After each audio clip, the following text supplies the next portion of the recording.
मंगल भवन मंगलहारी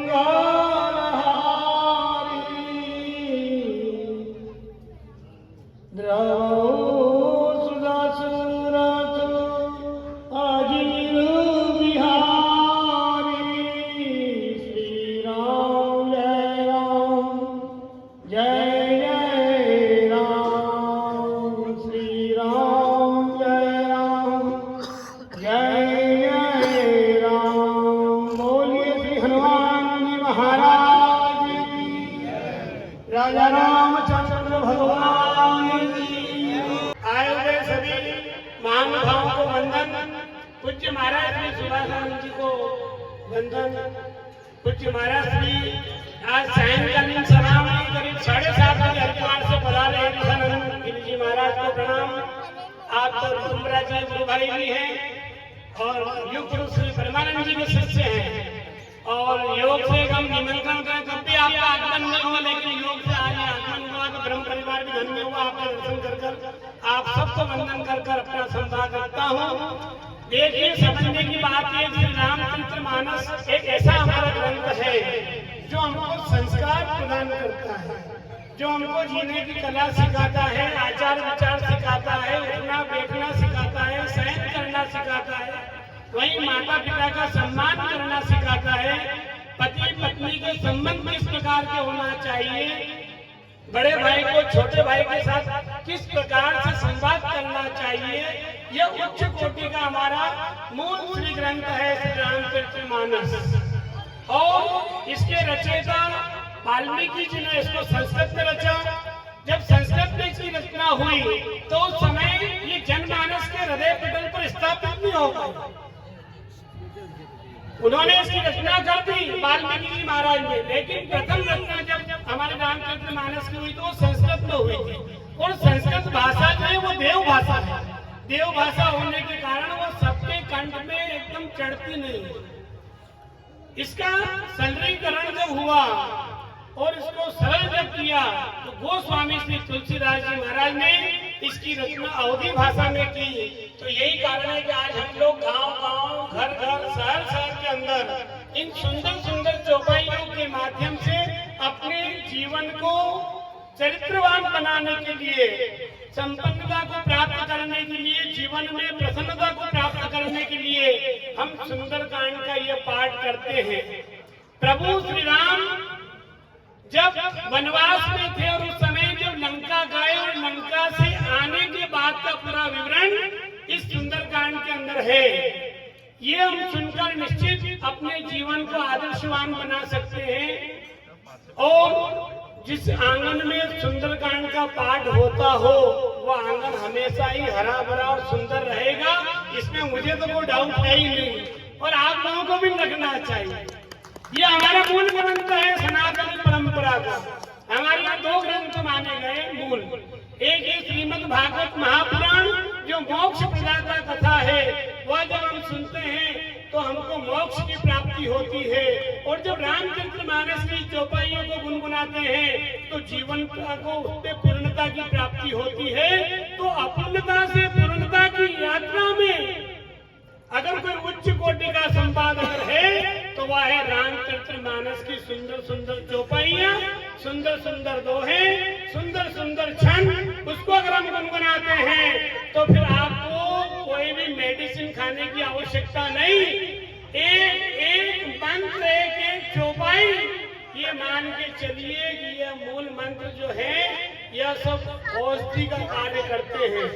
जब जो लोग चौपाई गुनगुनाते हैं उनको कभी मेडिसिन खाने की आवश्यकता नहीं पड़ती है। और जो चौपाई नहीं गुनगुनाते हो वो फिर रोज डॉक्टर की शरण में जाते हैं। 2 ही शरण है। एक शरण है कि प्रभु की शरण में आ जाओ और नहीं तो भी डॉक्टर के पास चले जाओ। देखिए, योगी योग में आनंद को प्राप्त रहते हैं, भोगी विलासिताओं में आनंद को प्राप्त करते हैं और रोगी को आनंद डॉक्टर के सानिध्य में प्राप्त होता है। वो जैसे ही डॉक्टर के पास जाएगा, इंजेक्शन लगाएंगे, कहो भैया कैसा लग रहा है? डॉक्टर साहब अब तो मुझे बहुत अच्छा लग रहा है। क्यों? उसको इंजेक्शन लग चुका है। और जब हम ये धर्म रूपी संवाद करते हैं उस समय हमको किसी डॉक्टर की आवश्यकता नहीं होती कि डॉक्टर से भी बड़ा डॉक्टर अगर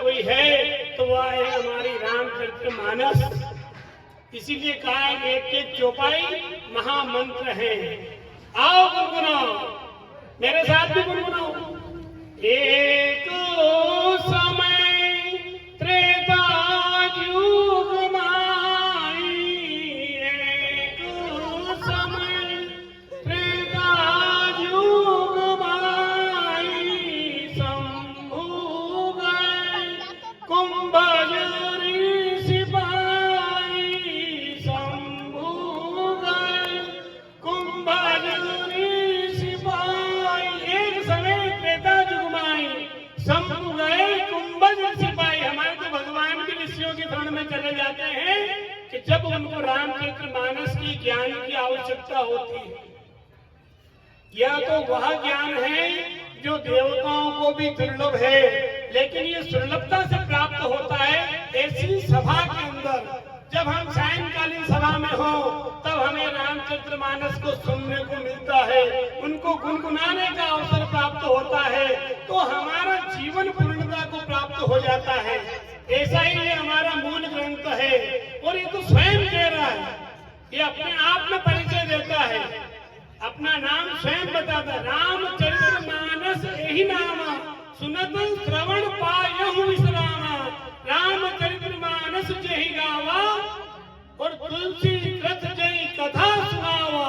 ये तुलसीदास जी के द्वारा जो कथा लिखी गई है, इसको सुनाने वाले और सुनने वाले दोनों परमात्मा को प्राप्त होते हैं, परमात्मा के आशीष को प्राप्त होते हैं। परमात्मा की सुंदर दृष्टि में वह एक संसार में रहकर पूर्णता को प्राप्त करते हैं। आप सबके जीवन में रामचरितमानस की चौपाइयां विद्यमान हो। आप सबके अंदर, घर घर के आंगन के अंदर, सायंकालीन सभा में जो घर के बुजुर्ग हैं वो छोटे बच्चों को लेकर बैठे और इनको गुनगुनाने के लिए बोले, गुनगुनाओ श्री राम जय राम जय जय राम, श्री राम श्री राम जय राम जय जय राम, श्री राम राम राम राम राम बोलने से ही सर्वस्व प्राप्त हो सकता है। ये महामंत्र है। जीवन के अंदर इसको चरितार्थ करें और सुंदर कांड के माध्यम से आप जीवन में ऐसी कोई वस्तु नहीं है जिसको आप प्राप्त नहीं कर सकते हैं। मैं धन्यवाद देता हूँ सुंदरकांड मंडल के सभी सदस्यों को, जिन्होंने रामचरितमानस को घर घर तक पहुँचाने में अपनी भूमिका निभा रखी है। अपने ही गांव में मंडल नहीं है, हर गांव के अंदर मंडल है, और जहाँ मंडल नहीं है वहाँ संस्कार ढूंढने की कोशिश मत करना। इसलिए कोशिश करो कि हर घर के आंगन के अंदर रामचरितमानस के दोहे और चौपाइयां और छंद ये गुनगुनाने लग जाएं, तो मानना कि प्रभु राम की कृपा हमको प्राप्त होगी। हम बहुत सौभाग्यशाली पीढ़ी है साहब। 500 550 वर्षों के बाद हम वो साक्षी बने हैं जब प्रभु श्री राम अपने गर्भगृह में स्थापित हुए हैं, तो घर घर के अंदर भी राम का आगमन हुआ है। और यही कारण है कि आज इस पावन धरा पर सुंदरकांड का पाठ हो रहा है। ब्रह्म परिवार को बहुत सारी शुभकामनाएं देता हूँ। हमारे सनातन संस्कृति में 16 संस्कार बतलाए गए। अन्न प्राशन संस्कार होता है हमारे यहाँ, विद्या अध्ययन संस्कार होता है हमारे यहाँ, यज्ञोपवीत संस्कार होता है हमारे यहाँ, विवाह भी संस्कारों में आता है, वही मुंडन संस्कार भी हमारे संस्कार में ही आता है। आप सब ने बच्चों का मुंडन संस्कार किया है। निश्चित मानिए दोनों बच्चे विद्वान बनकर और इस ब्रह्म परिवार का नाम आगे बढ़ाएंगे। यह आशीष मैं प्रदान करता हूँ। यम नियम संयम आचार विचार से जब समाज में हम रहना प्रारंभ करते हैं, जब ब्रह्म बालक का जन्म होता है, और हमने तो यहाँ तक सुना है कि ब्रह्म के कुल में ब्राह्मण का होना ही गांव का सर्वांगीण विकास है। जिस आंगन में ब्रह्म का जन्म होता हो, तो वहाँ पहले कहा जाता था गुरु महाराज का आगमन हुआ है। ब्राह्मण के घर में बालक का आगमन ही गुरु का आगमन है।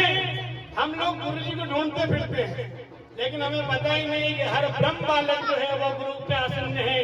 बाकी सबको गुरु दीक्षा लेने की आवश्यकता है। केवल एक ब्रह्म बालक है जन्म से ही गुरु पद पर आसीन होकर आता है। ऐसे ब्रह्म परिवार की करतल ध्वनि के साथ स्वागत किया जाए, वंदन किया जाए ब्रह्म परिवार को।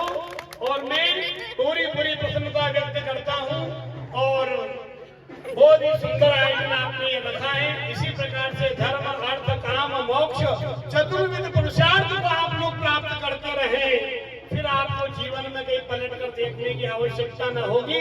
जीवन में जो चाहोगे वो आप प्राप्त कर जाएंगे, लेकिन उसके लिए बोलना पड़ता है। बोलो हे पूर्ण परमात्मा, हे पावन हो जीवात्मा, पावन हो जीवात्मा, विश्व बने धर्मात्मा, विश्व बने धर्मात्मा, सुखी रहे सब आत्मा, सुखी रहे सब आत्मा, यही हमारी प्रार्थना, हे पूर्ण परमात्मा, हे पूर्ण परमात्मा। ये पूर्ण परमात्मा जो है पूर्ण ब्रह्म है, और ब्रह्म से दूर होने के कारण ही हमें अपूर्णता प्रतीत होती है। जब जब हम ब्रह्म से विमुख हो जाते हैं, हमारा संबंध विच्छेद हो जाता है, हमें लगता है कि हमारे ऊपर संकट के बादल छा गए हैं। जब जब आपको ऐसी दुविधा लगे जीवन में, किसी ब्रह्म की उंगली पकड़ लेना, वो आपको भव सागर से पार लगा देगा। एक ब्रह्म है जो आपको पार लगा सकता है। ब्रह्म जाने भी ब्राह्मण, जो ब्रह्म को पहचाने वह ब्राह्मण है। यहाँ किसी व्यक्ति विशेष को नहीं कहा, जो ब्रह्म को जानता हो, जो ब्रह्म का दर्शन करता हो, वो प्रत्येक व्यक्ति के अंदर ब्रह्म के दर्शन करने वाला हो, तो ये सोच लेने का कि ये संतत्व को प्राप्त हो गया है, इसको पूर्णता प्राप्त हो गई है। हर छोटे से छोटे के अंदर, हर बड़े से बड़े व्यक्ति के अंदर जब वो ब्रह्म का दर्शन करने लग जाए, तो समझ लेना कि अब ये संत हो गया। इसलिए जीवन को पूर्णता की ओर लेकर जाएं। आज सुंदर आयोजन रखा है। समय या अभी सत्संग का प्रवचन का नहीं, मैं जानता हूँ हनुमान जी विराजे हुए, हमने आह्वान कर रखा है। हम एक बार फिर हनुमान जी को गुनगुनाएं और फिर दूसरी बार हम सुंदरकांड के पवित्र चरणों में चलते हैं। जय जय